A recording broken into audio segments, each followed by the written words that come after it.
Hello दोस्तों, एक भाई साहब का कमेंट आया था जो बोल रहे थे कि सर कोटक महिंद्रा बैंक के A21 डिजिटल सेविंग्स अकाउंट्स को कंपेयर करिए एयू स्मॉल फाइनेंस बैंक के डिजिटल सेविंग्स अकाउंट्स के साथ में। तो बेसिकली आज का ये पूरा वीडियो इसी के ऊपर होने वाला है। आज के इस वीडियो में हम कोटक महिंद्रा बैंक के A21 डिजिटल सेविंग्स अकाउंट्स को कंपेयर करेंगे एयू स्मॉल फाइनेंस बैंक के डिजिटल सेविंग्स अकाउंट्स के साथ में। उसके बाद में हम ये देखेंगे कि कौन सा बैंक सबसे ज्यादा बेनिफिट्स आपको प्रोवाइड करता है और आपको किस बैंक में अपना एक सेविंग्स अकाउंट ओपन करवाना चाहिए। तो बेसिकली यहां पर मैंने एक पीपीटी तैयार करके रखी हुई है, तो अब इस पीपीटी के माध्यम से हम समझेंगे कि यहां पर आपको कौन कौन सा सर्विस चार्जेस देना पड़ता है और कौन सा सेविंग्स अकाउंट आपके लिए बेस्ट है 2025 में। तो वेल वीडियो स्टार्ट करते हैं। तो दोस्तों फाइनली मैं आ चुका हूं अपने मोबाइल स्क्रीन के ऊपर। यहां पर आप स्क्रीन पर देख पा रहे होंगे। देखो यहां पर जब आप अकाउंट ओपन करने के लिए जाओगे कोटक महिंद्रा बैंक का A21 डिजिटल सेविंग्स अकाउंट, तो सबसे पहले यहां पर आपको 1000 रुपए की डिपॉजिट करनी होगी और आपका आधार कार्ड पैन कार्ड से लिंक होना चाहिए और आधार कार्ड से बेसिकली आपका मोबाइल नंबर लिंक होना चाहिए। इसके अलावा आपका एज 18 प्लस होना जरूरी है और आपका भारतीय नागरिक होना जरूरी है। आप यहां पर लिंक डिस्क्रिप्शन बॉक्स में मिल जाएगा, उस लिंक पर आप क्लिक करके बहुत ही आसानी तरीके से कोटक महिंद्रा बैंक का A21 digital savings account open कर सकते हैं। वहीं पर एयू स्मॉल फाइनेंस बैंक का डिजिटल सेविंग्स अकाउंट ओपन करने के लिए सेम यही प्रोसीजर है, लेकिन यहां पर आपको डिपॉजिट कुछ भी नहीं करना पड़ेगा, यानी कि अकाउंट ओपन करते समय आपको एक भी रुपीस डिपॉजिट नहीं करना पड़ेगा। बात करें अगर हम इंटरेस्ट रेट की, तो यहां पर आप देख पा रहे होंगे यहां पर कोटक महिंद्रा बैंक आपको 2.75% से लेकर के 3.25% का रेट ऑफ इंटरेस्ट ऑफर करता है सेविंग्स अकाउंट्स के ऊपर। लेकिन इनका एक फीचर है एक्टिव मनी, जिसको अगर आप इनके मोबाइल बैंकिंग एप्लीकेशंस के जरिए इनेबल कर लेते हो तो यहां पर आपको 6.5% का इंटरेस्ट रेट देखने को मिल जाता है। जबकि यहां पर एयू स्मॉल फाइनेंस बैंक आपको 3% से लेकर के 6.75% पर एनम का रेट ऑफ इंटरेस्ट ऑफर करता है। दोस्तों जानकारी के लिए हम आप लोगों को बता दें कि ये दोनों ही savings account zero balance savings account है। यहां पर आपको कुछ भी मिनिमम बैलेंस मेंटेन करके नहीं चलना पड़ता है और ना ही तो आपको मिनिमम बैलेंस के ऊपर चार्जेस देना पड़ता है। बात करें एसएमएस अलर्ट की, तो यहां पर कोटक महिंद्रा बैंक में अगर आप डेली वीकली एसएमएस लेते हो तो यहां पर आपको 50 पैसे पर एसएमएस चार्जेस देना पड़ता है। जबकि एयू स्मॉल फाइनेंस बैंक में आपको 30 पैसे पर एसएमएस चार्जेस देना पड़ता है, लेकिन मैक्सिमम आपको 15 रुपए प्लस जीएसटी क्वार्टरली यानी कि पर 3 महीने में चार्जेस देना पड़ता है।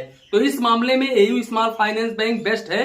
इसके अलावा एयू स्मॉल फाइनेंस बैंक में आपको डिपॉजिट भी नहीं करना पड़ता है अकाउंट ओपन करते समय। दूसरी बात, अगर हम चेकबुक को लेकर के बात करें तो यहां पर भाई देखिए कोटक महिंद्रा बैंक आपको चेकबुक बिल्कुल भी ऑफर नहीं करता है, लेकिन अगर आप रिक्वेस्ट करते हो चेकबुक के लिए तो यहां पर आपको 5 रुपए प्लस जीएसटी पर पेज का चार्जेस देना पड़ता है अगर आप कोटक महिंद्रा बैंक में चेकबुक लेते हो तो। वहीं पर अगर आप एयू स्मॉल फाइनेंस बैंक में रिक्वेस्ट करते हो चेकबुक के लिए तो यहां पर आपको ओनली 50 रुपए plus GST only delivery fees देना पड़ता है। जो डिलीवरी एजेंट आता है यहां पर आपको ओनली 50 रुपए आपको चार्जेस देना पड़ता है।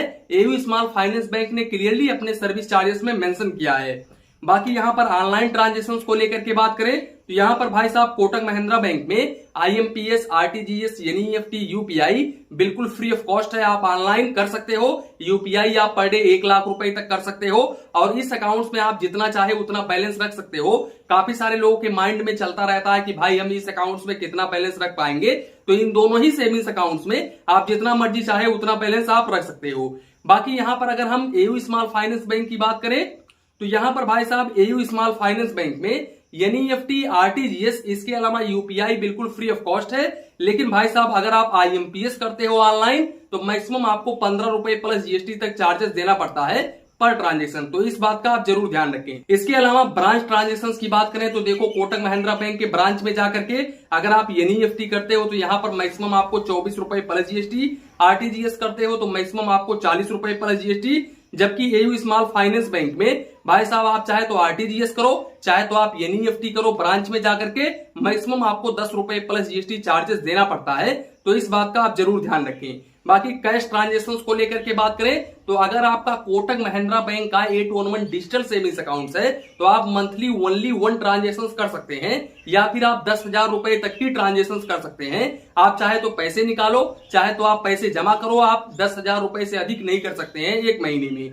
अगर आप इस लिमिट को क्रॉस करते हैं तो यहां पर आपको 5 रुपए पर 1000 के हिसाब से चार्जेस देना पड़ता है और मिनिमम आपको 150 रुपए plus GST per transaction charges देना पड़ता है। जबकि एयू स्मॉल फाइनेंस बैंक के केस में ऐसा बिल्कुल भी नहीं है।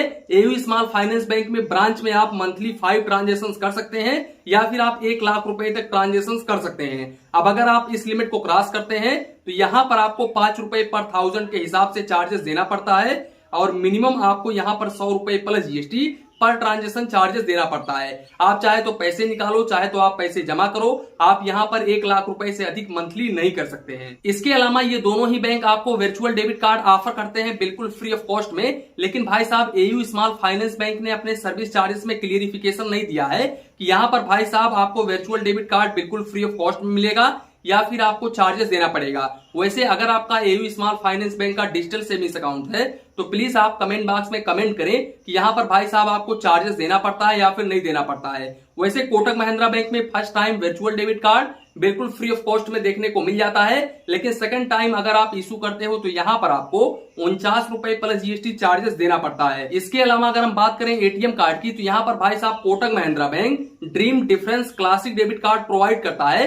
वैसे भाई साहब इन्होंने अपने सर्विस चार्जेस में ये मेंशन नहीं किया है कि हम कौन सा डेबिट कार्ड प्रोवाइड करेंगे। आप कमेंट बॉक्स में कमेंट कर सकते हैं, लेकिन आपको कोई भी डेबिट कार्ड मिलता है यहां पर आपको इशुएंस फीस और एनुअल मेंटेनेंस चार्जेस 399 रुपए प्लस जीएसटी देना पड़ता है, लेकिन रिप्लेसमेंट फीस आपको 299 रुपए ओनली देना पड़ता है। मान लो आपका डेबिट कार्ड कभी गुम हो गया या फिर कहीं डैमेज हो गया और आप दोबारा उसको रिप्लेस करवाते हो तो यहाँ पर आपको 299 रुपए चार्जेस देना पड़ता है। बाकी एएमसी एनुअल मेंटेनेंस चार्जेस 399 रुपए आपको देना पड़ता है। जबकि यहाँ पर एयू स्मॉल फाइनेंस बैंक में आपको ओनली 200 रुपए देना पड़ता है एनुअल फीस और रिप्लेसमेंट फीस भी 200 रुपए प्लस जीएसटी देना पड़ता है। और यहाँ पर एयू स्मॉल फाइनेंस बैंक आपको रुपए प्लेटिनम डेबिट कार्ड ऑफर करता है।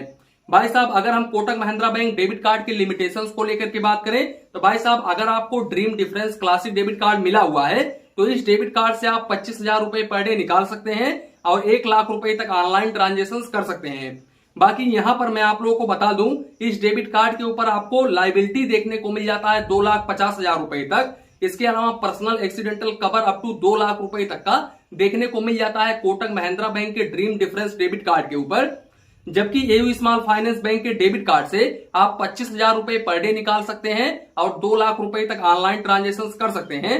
इसके अलावा यहां पर भाई साहब इनके डेबिट कार्ड के ऊपर air accidental cover up to 5 lakh रुपए तक देखने को मिल जाता है। इसके अलावा personal accidental cover up to 2 lakh रुपए तक देखने को मिल जाता है और लॉस्ट कार्ड लायबिलिटी आपको 2 लाख रुपए तक का देखने को मिल जाता है एयू स्मॉल फाइनेंस बैंक के डेबिट कार्ड के ऊपर। तो भाई साहब यहाँ पर ज्यादातर इनका जो एयू स्मॉल फाइनेंस बैंक का है वो प्लस पॉइंट ही है। यहाँ पर हर मामले में AU small finance bank Kotak bank से काफी बेस्ट है। इसके अलावा अगर हम काउंट ऑफ ट्रांजेक्शन को लेकर के बात करें तो यहाँ पर कोटक महिंद्रा बैंक के एटीएम कार्ड से इनके ओन बैंक के एटीएम से मंथली आप 5 ट्रांजेक्शन कर सकते हैं।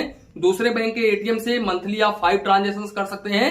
मेट्रो सिटी से मंथली आप 3 ट्रांजेक्शन कर सकते हैं। अब अगर आप इस लिमिट को क्रॉस करते हैं तो ऐसे कंडीशन में फाइनेंशियल ट्रांजेक्शन के ऊपर 23 रुपए plus GST per transaction charges देना पड़ता है और नॉन फाइनेंशियल ट्रांजेक्शन के ऊपर आपको 10 रुपए plus GST per transaction charges देना पड़ता है। जबकि एयू स्मॉल फाइनेंस बैंक के डेबिट कार्ड से एयू स्मॉल फाइनेंस बैंक के ओन बैंक के एटीएम से नॉन फाइनेंशियल ट्रांजेक्शन आप जितना मर्जी चाहे उतना करो और फाइनेंशियल ट्रांजेक्शन आप मंथली 10 ट्रांजेक्शन कर सकते हो।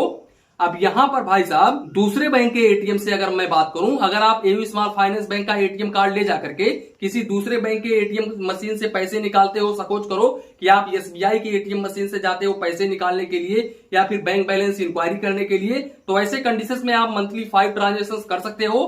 मेट्रो सिटी से मंथली आप 3 ट्रांजेक्शन कर सकते हो। अब अगर आप इस लिमिट को क्रॉस करते हो तो यहां पर भाई साहब आपको फाइनेंशियल ट्रांजेक्शन के ऊपर 23 रुपए plus GST per transaction charges देना पड़ता है और नॉन फाइनेंशियल ट्रांजेक्शन के ऊपर 10 रुपए plus GST per transaction charges देना पड़ता है।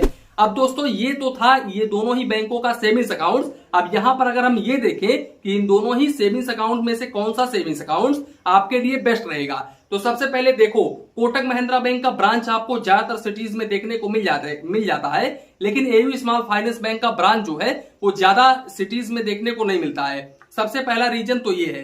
दूसरी बात मैं आप लोगों को बता दूं कि भाई साहब एयू स्मॉल फाइनेंस बैंक में आपको डिपॉजिट लिमिट काफी ज्यादा देखने को मिल जाता है। इसके अलावा डेबिट कार्ड के ऊपर आपको चार्जेस भी काफी कम देना पड़ता है और इंटरेस्ट रेट भी कोटक महिंद्रा बैंक से थोड़ा हाई देखने को मिल जाता है।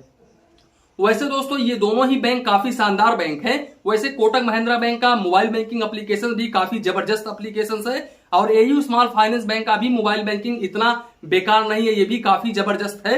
लेकिन भाई साहब यहाँ पर कुछ डिफरेंसेस है जो कि कुछ प्लस पॉइंट है एयू स्मॉल फाइनेंस बैंक के सेविंग्स अकाउंट्स के ऊपर। तो अगर आप इस प्लस पॉइंट को देख करके चलोगे तो भाई साहब आपको एयू स्मॉल फाइनेंस बैंक ही बेस्ट रहेगा। वैसे आप चाहें किसी भी बैंक में अपना सेविंग्स अकाउंट ओपन करवा सकते हैं। ये वीडियो ओनली एजुकेशन पर्पस बताया गया है। तो इसी के साथ में वीडियो समाप्त करते हैं। वीडियो पसंद आया हो तो प्लीज वीडियो को एक लाइक करिए और अपने चैनल फाइनेंस बैंकिंग को सब्सक्राइब करिए। मन में कुछ डाउट हो, कंफ्यूजन हो तो प्लीज कमेंट करिए। धन्यवाद, मिलते हैं नेक्स्ट वीडियो में।